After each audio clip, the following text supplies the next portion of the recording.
Curriculum is our guide as teacher, what objectives to be taught or taught to our learners.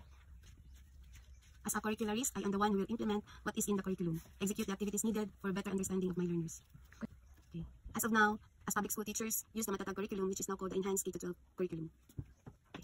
Since student is the center of learning, I let students do the activities or group activities every lesson, and I just supervise what they do and how they perform their work.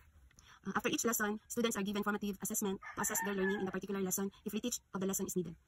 As a curricularist, the challenges I encountered are, one, since we are student-centered, more patience is needed for our learners. Deal them based on their level. Second, in the lesson exemplar, the objectives given in a day is not achievable or attainable because it is so broad, so I need to unpack it first. Third, as a public school teacher, I observed also that some of the objectives are difficult for our students, especially from far-flung areas. And fourth, we are jack of all trades. We are not only teachers, we also act as nurse, nanny, doctor, nutritionist, carpenter, and many more, just to cater the needs of our learners. I can describe myself as a passionate, responsible, and loving curricularist. I make it sure that my students are in good hands when they're with me.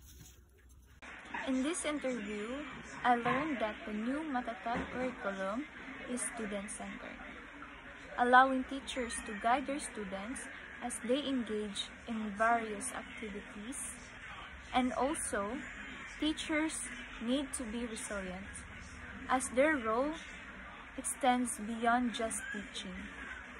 They also take care of their students and support their needs.